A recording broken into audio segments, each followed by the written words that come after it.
Nope. I'd rather you just tell me. What'd you get? 6x to the third plus 6x. 6x to the third times 6x. How many do you have 6x to the third times 6x? Is that the simplified one? Hey, is it 3 and then you put the parentheses thing x squared plus 1 and then square it and then plus and then square it and then times 2x? Is it like that? How many of you have 3 times x squared plus 1 quantity squared times 2x? Raise your hand. If your hand is up, you are correct. That's what I was looking for. Okay.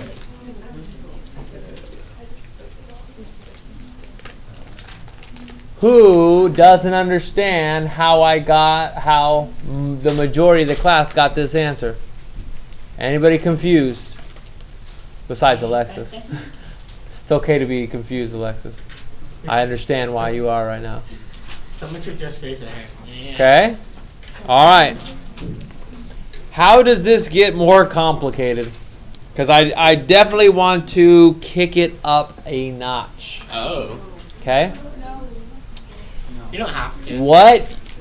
What you are going to have to be able to do is use the chain rule as a part of product rules and quotient rules, and sometimes there's going to be a chain rule inside a product rule. Sometimes there's going to be a chain rule inside a quotient rule or things like that. So let's practice something that has a quotient rule and a chain rule in it. Here's example 3. Uh-oh. Here's my function. Y equals, I'm going to move this up just a bit, 3x minus 1 over x squared plus 3, all in parentheses, squared.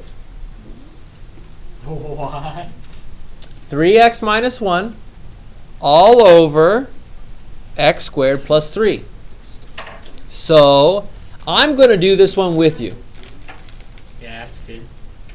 Before I do this one with you, talk to a neighbor and discuss how you would attack this problem. What would you do first with somebody you're sitting next to? What do you think you would do first? And go from there. With the chain rule first, and then do the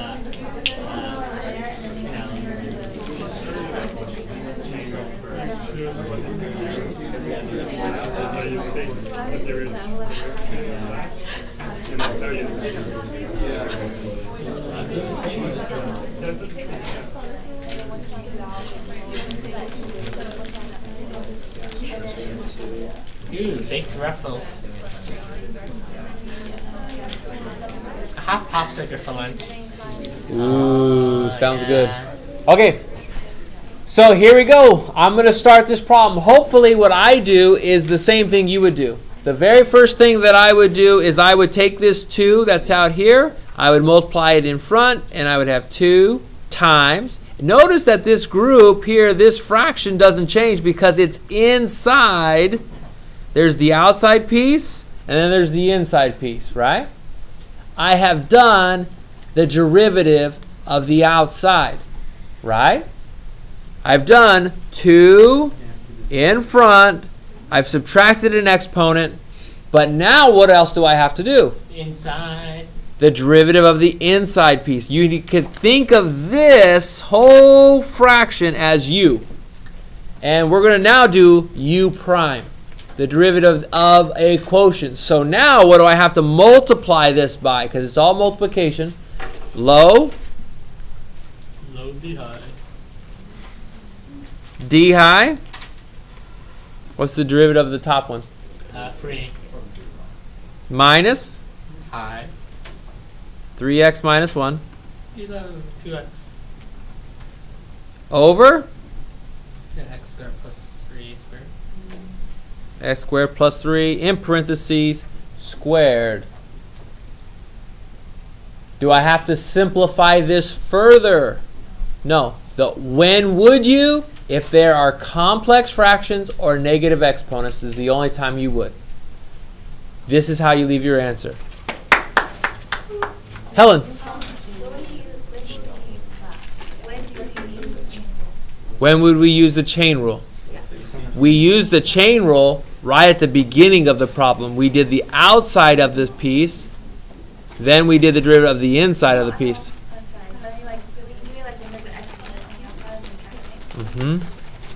When there's something, when you can do more than one derivative, basically.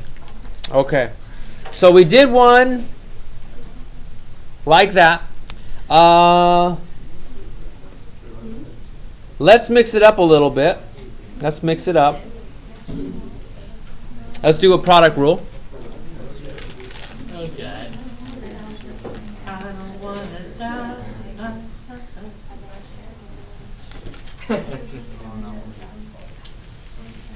Stands for square.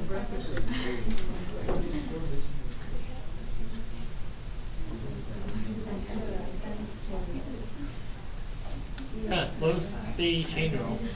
Okay, just a second. Shh. Quiet down, please.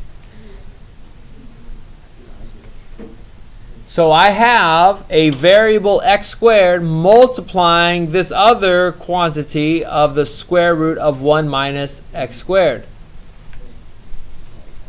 So I'm hoping that the first thing you see is you should see the product rule. And I'm hoping you know what the product rule is. It's 1d2 plus 2d1. Okay? So let me write out this, and I'm going to write it a little bit longer than I normally do. I'm going to, let me call this h of x. And so h prime of x would equal 1. And I'm going to write the derivative of the second piece, okay? I'm just going to write it d dx, because this is how your textbook does it, and this is pretty much standard math procedure right here. 1 d2 plus 2 d1. All I'm doing is writing out my two known formulas, my formula for the product rule right now. Do you see it? 1 is the first piece. d2, here's the derivative of the second piece. I haven't found that derivative yet. I haven't found the derivative of that yet. Plus 2 d1. Okay. So I've used the product rule. But I'm going to have an issue with this piece right here that I'm pointing my pin at. I have to do the derivative of the square root of 1 minus x squared. And Helen asked me earlier, when do you use a chain rule? Well, when there's an outside piece that you can do a derivative of, the outside piece is the 1/2. Isn't this 1 minus x squared to the 1/2? So I have to take the derivative of the outside power, and I have to take the derivative of the inside power. So there's a chain rule here inside a product rule. That's not going to frighten anybody, hopefully. And let's just do this one. So I have x squared. I'm leaving that piece alone, not touching it at all. Doing the derivative of the outside piece. 1/2 1 minus x squared to the negative 1/2.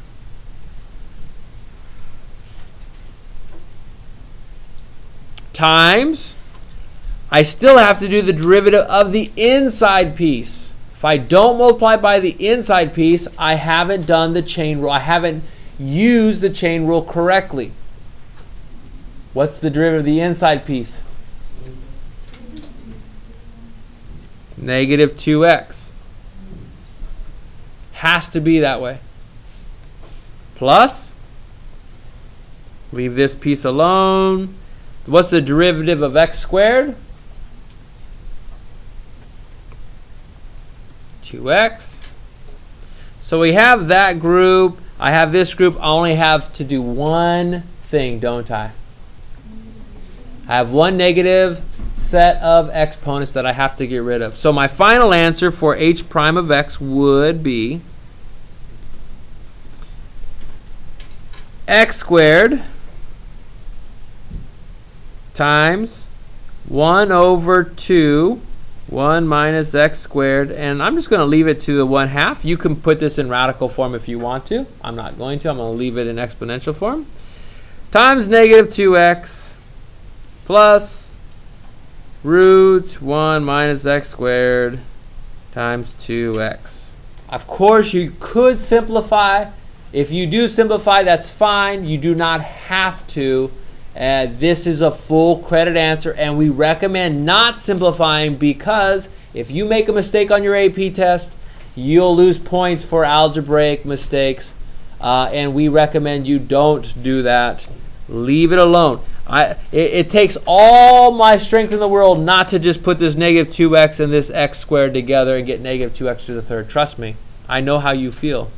You are so good at the mathematics. You want to put it together and simplify it. Save that for later. Save it for a treat. Yeah. Save it for, yeah, that'd be good. So you don't want us to simplify anything during like the test that we're here, right? Yep. Okay. Okay. We're almost there. We are almost there. What happens now? Oh, Helen has a question first. Go ahead. For that, when you have the x squared, like when you find a derivative, will you not do the extra part? Okay, you could. That's a good question. So we take the derivative of x squared. What's the derivative of this piece here? 2x. Do I have to, can I take the derivative of the inside piece as well? Is there going to be anything extra here? It's times what? What's the derivative of the x right there? Its derivative is 1. So that is not going to change our answer. Yeah, we just do it. You can if you want to. But putting that there, you don't have to. Because it doesn't change our answer. Only if it changes our answer. So far, everything we've done is how I want it. What happens if we do something like this? Let's do it. Now let's apply this to trig.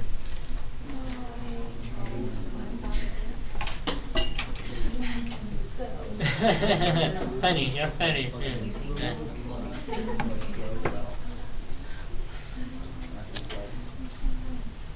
Let's say I was trying to take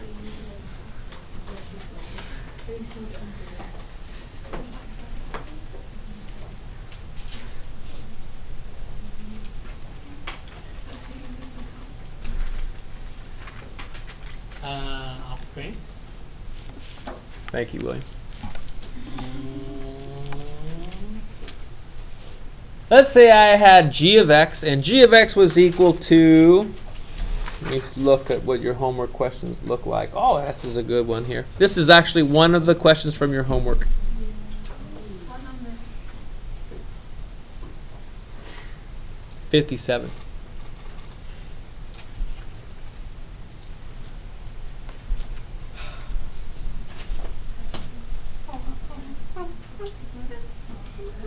If you have a trig function, before I even solve it, I want you to know that this is the same thing as something. G of x equals 4 secant squared of x is the exact same thing as 4 times secant of x squared. Secant squared of x is the same thing as 4 secant of x squared. And the reason why I show that to you is because I want you to see that there is a chain rule as a part of this problem. If I forget how to use the chain rule, you can simplify this, or you could use substitution and put a u in instead. We call that u substitution. You could technically go and put 4u squared, u equals secant of x. Okay, you could use u substitution. if you see this, you can find the derivative of this using the general power rule, the outside piece, but you're also going to have to multiply it by the derivative of the inside piece. Okay? So let's attack this one.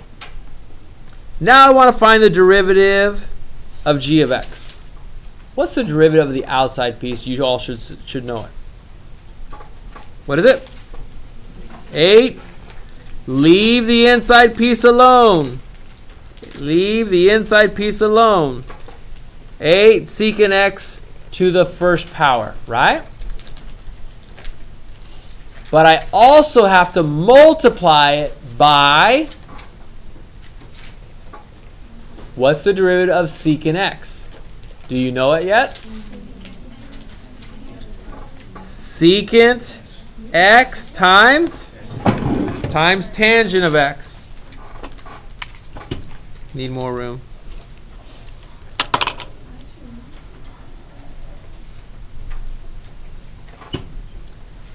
The last thing I would say is, what happens if x was also differentiable? What happens if I could take the derivative of x? What if it was something other than x, like 2x? I would also multiply it by the derivative of the inside. So sometimes there's going to be a chain rule inside a chain rule inside a chain rule. In this case, what's the derivative of x? The derivative of x is 1. So it's not going to change your answer. We don't need that extra 1 there. That's something that Helen was asking earlier. But this is the derivative of g of x. So let me give you something that has a chain rule inside a chain rule inside a chain rule. Same problem. Let's change it up. Let's do 3. Pick another one. Which one? Cosecant? I like it. Thank you. 3 cosecant to the third of 5x squared. We'll call this h of x.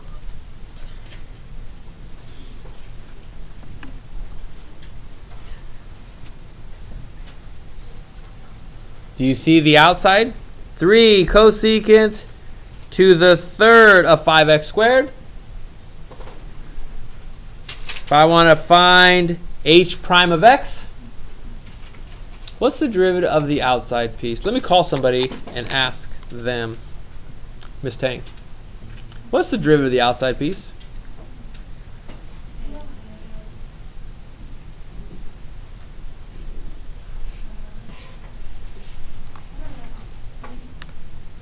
Let's see if Guillaume can help. The outside piece, it's a 9 cosecant. Cosecant. 5x squared.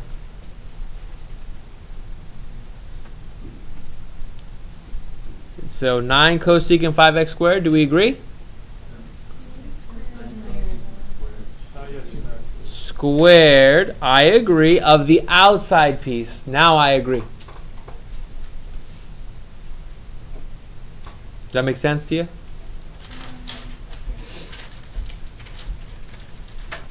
We have the outside piece. We have the 3 times the 3, which is 9. We have the leave cosecant alone because we're only doing the outside. We take away 1 power and we have squared. Nothing else changes. Times. What's the derivative of cosecant? Let me see if this student knows. We're randomly selected. Arshdeep. Arshdeep, what's the derivative of cosecant?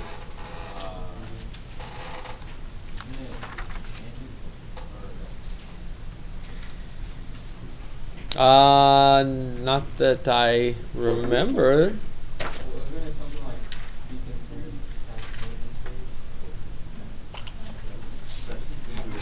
Okay, who knows? Let's ask. Who knows? Sina. Is it negative cosecant x times Is that right, Arsha? Good. Negative cosecant cotangent. There we go. That's what I have. No, because Arsha had her hand up too at the same time Sina did, but I called him because he was in front. Okay, so it's negative cosecant Well, what's our x here? What's technically our x?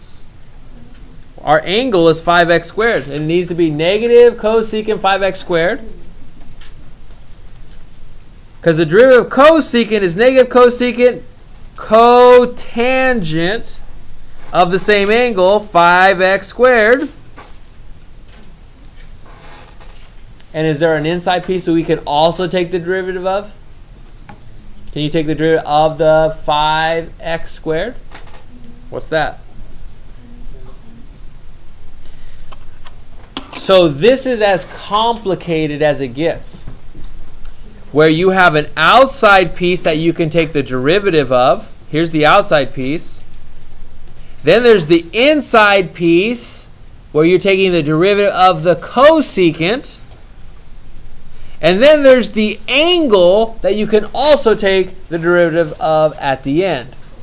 That's a chain rule inside a chain rule inside a chain rule. It's like 3 layers. 3 layers. Okay? Any questions? Don't forget the chain rule. The chain rule is something that you have to use in conjunction with product rules and quotient rules to do things correctly. We're going to stop our notes right there.